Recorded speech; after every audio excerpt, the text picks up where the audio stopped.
పెళ్ళైనా పండగైనా వేడుక ఏదైనా పట్టు చీరల ప్రత్యేక వేదిక వారాహి సిల్క్స్. తెలుగు సినిమా పరిశ్రమకి చెప్పుకోలేనంత కష్టం వచ్చి పడింది.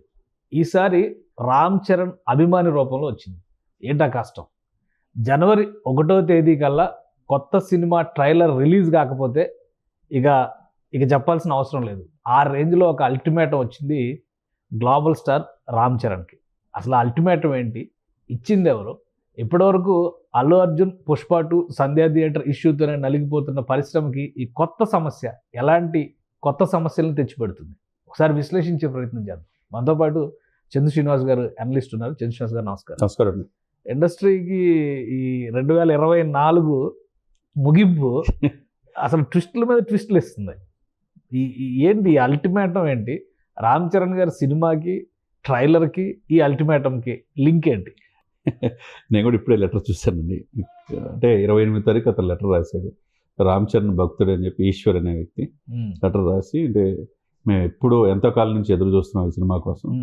జనవరి 10 దగ్గరికి వచ్చేసింది, ఇంతవరకు మాకు అప్డేట్స్ లేవని ఆయన హృదయాంతరాల నుంచి. అంటే ఇక్కడ ఏంటంటే ఇది మరీ శృతిమించి, అంటే నేను అభిమానం పాకాన పడుతున్నట్టు ఇప్పుడు ఎట్లయితే మనం చూసాం ఇన్సిడెంట్స్, పరిణామాల క్రమాలు కూడా చూస్తే కనుక ఏది కూడా మనకంటే మన ఫ్యామిలీ కంటే గొప్పేం కాదు. అది ఆ ఆలోచన ముందుకు ఉండాలి, ఏది ఎప్పుడు వెళ్ళాలని ఆలోచించుకోవాలి.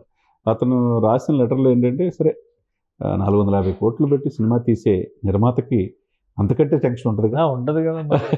డబ్బులు రాకపోతే ఉంటుంది కదా.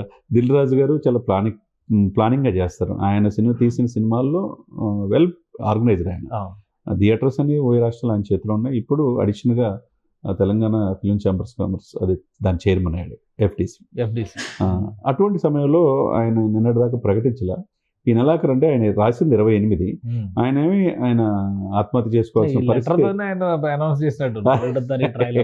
అది పక్కన పెడితే, అంటే అసలు నాకు కూడా అర్థం కాలేదు. లెటర్లో మీరు ఎలాంటి అప్డేట్ ఇవ్వట్లేదని ఒక సీరియస్ ఎలిగేషన్ సినిమా టీం పైన.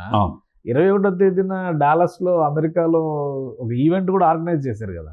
కానీ ఎందుకు అంత కోపం ఎందుకు వచ్చింది ఈ అభిమానికి? ఎందుకు ఉంటుంది అంటే, డిసెంబర్లో రిలీజ్ కావాల్సిన సినిమా జనవరి పోస్ట్ పోన్ చేసేదానికి అదొక బాధ ఉంటుంది. ఆ తర్వాత క్రమంలో ఇంత మల్టిపుల్గా క్యారెక్టర్ చేస్తున్నప్పుడు, చాలా ఒక సినిమా తర్వాత ఇంత గ్యాప్ వచ్చినప్పుడు 15వ సినిమా 16వ సినిమా ఆల్రెడీ లైన్లో పెట్టారు. మరి ఎంతో హోప్స్ ఉంటాయి అభిమానులకి. అభిమానులు ఏంటంటే తట్టుకోలేరు. ఆ తట్టుకోలేని తర్వాత 1వ తారీఖు లోపు కనుక మీరు ట్రైలర్ కనుక రిలీజ్ చేస్తే అభిమానులు నేను కూడా ఒక అభిమానిగా చూస్తా, లేకపోతే నా ఆత్మ చూస్తుందంట. అంటే ఇక అతను ఏ స్థాయికి వెళ్ళిందనేది మనం ఒకసారి చూసుకోవాలి. సరే, ఏదైనా కానీ ఆయన కోరిక హ్యాపీగా ముగింపు హెడ్ కార్డు శుభంగా పలికినట్టే మనం అనుకోవాలి. ఏమంటే ఆయన 1వ తారీఖు డేట్ ఫిక్స్ చేసి ఆవేదనని అర్థం చేసుకుని రామ్ చరణ్ గారు కూడా అర్థం చేసుకున్నారు. ఎందుకంటే డల్లాస్లో pre release event first Telugu సినిమా కాబట్టి అక్కడి నుంచి వచ్చిన బృందం మొత్తంగా చూసుకోవాలి కదా. ఆ క్రమంలో శంకర్ గారు అహోరాత్రులు 24 క్రాఫ్ట్స్ పనిచేస్తున్నాయి. ఇదే సమయంలో ఒకవైపు తెలంగాణలో విపత్కరమైన పరిస్థితులు, బెనిఫిట్ షోలు లేవు, టికెట్ రేట్ పెంచుకోవడం లేదు, అవి చూసుకోవాలి. ఒకవైపు ఇది సెట్ చేయాలి. ఇంకొకటి ఆంధ్రప్రదేశ్లో అక్కడ డిప్యూటీ సీఎం గారిని చీఫ్ గెస్ట్గా పిలిచారు. అది 4వ తేదీలో రిలీజ్ ఈవెంట్, అది విజయవాడ అంటున్నారు, రాజమండ్రి అంటున్నారు. ఏదైనా కానీ ఈరోజు ఫైనల్ అయిపోతుంది. మోస్ట్ ప్రాబబ్లీ విజయవాడే కావచ్చు. ఏదైనా కానీ డేటు ఆయన కోరిక ప్రకారం 1వ తారీఖు హ్యాపీగా అభిమానిగా చూడొచ్చు. అంటే ఏది కూడా పాజిటివ్గా చూడాలి. అంటే నెగిటివ్గా మనం వెళ్ళిపోతాం, చచ్చిపోతాం, అదొకటే పరిష్కారం. బ్లాక్మెయిల్ అనేది అది మంచి పద్ధతి కాదు. అభిమానుల్లో ఆవేదన అర్థం చేసుకోవాలి, కానీ శృతి మించి ఈ ప్రేమించే ఇదిని కూడా వాళ్ళు కూడా ఆలోచించుకోవాలి. అంటే ఒకసారి అభిమానులు కూడా ఆలోచించుకోవాలి. ఈ లెటర్ రాసినటువంటి విధానం కూడా చాలా విచిత్రంగా ఉంది. ఇట్లాంటి ఇది రామ్ చరణ్ గారి దృష్టికి వెళ్ళిందా? వెళ్ళకుండా ఎలా ఉంటుంది? ప్రముఖ ఛానల్స్ అన్ని కూడా, ఫ్రంట్ లైన్ మీడియా ఛానల్స్ అన్నిట్లో కూడా ఇదే వస్తుంది. ఇమీడియట్ గా స్పందించాలని చెప్పేసి బెదిరింపు లెటర్ అని చెప్పి, ఒకప్పుడు నక్సల్స్ బెదిరింపు లెటర్ అని పవన్ కళ్యాణ్కి వచ్చినట్టుగా ఇప్పుడు ఏంటంటే వాళ్ళ అబ్బాయికి ఇప్పుడు రామ్ చరణ్కి సినిమా హీరోగా నువ్వు సినిమా అప్డేట్ ఇవ్వట్లేదని, లేకపోతే చచ్చిపోతున్నట్టు బెదిరింపు లెటరేగా మనం పరిగణించాలి. తీసుకున్న దాన్ని అంటే ఏదైనా కానీ ఏంటంటే వాళ్ళు కూడా ప్రొడక్షన్ సిబ్బంది కూడా అన్ని అహోరాత్రులు కష్టపడి సినిమా తీశారు కాబట్టి ప్రీ రిలీజ్ హైదరాబాద్ డల్లాస్లో బాగా జరిగింది. ఇప్పుడేమో తెలంగాణలో 1వ తారీఖు ట్రైలర్ రిలీజ్ చేయబోతున్నారు. ఇంకోటి 4 కానీ 5 కానీ ఆంధ్రప్రదేశ్లో కూడా ఈవెంట్ కండక్ట్ చేస్తున్నారు. దానికి డిప్యూటీ సీఎం గారు, ఆనరబుల్ డిప్యూటీ సీఎం గారు చీఫ్ గెస్ట్గా రాబోతున్నాడు కాబట్టి ఆయనకి అది ఆలోచించుకొని ఇట్లాంటి లెటర్లు రాసి ఒక రకంగా వాళ్ళని ఇబ్బంది పెట్టి హీరోని ఇబ్బంది పెట్టి అది అనవసరమైన ప్రెషర్ క్రియేట్ ప్రెజర్ క్రియేట్ చేయాలి. అసలుకే చాలా ఇండస్ట్రీ చాలా కష్టాల్లో ఉంది. ఈ సిచ్యువేషన్స్ లో ఈ పరిస్థితులు అనేది ఎవరికి మంచిది కాదనేది అందరూ అనుకుంటున్నారు. కానీ అంటే ఈయన రాసిన లెటర్ కూడా కొన్ని ఇంట్రెస్టింగ్ పాయింట్స్ రాసిన విధానం అంటే ఒకసారి చదువుదాం మనం, ఎందుకంటే ఇదేదో అతన్ని అవమానపరచడం కాదు.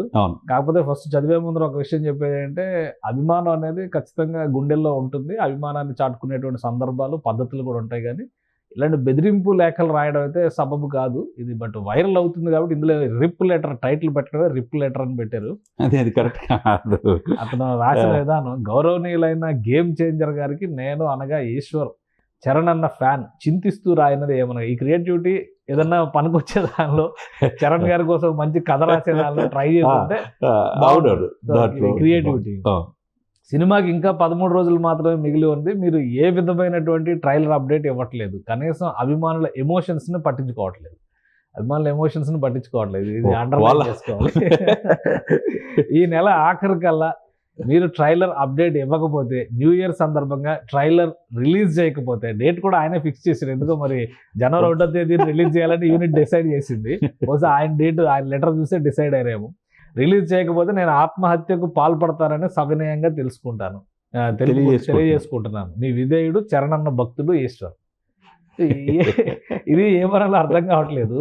అంటే ఏదైనా ఒకటి అభిమానం ఉన్నప్పుడు అభిమానాన్ని చాటుకునేటువంటి విధానాలు రకరకాలు.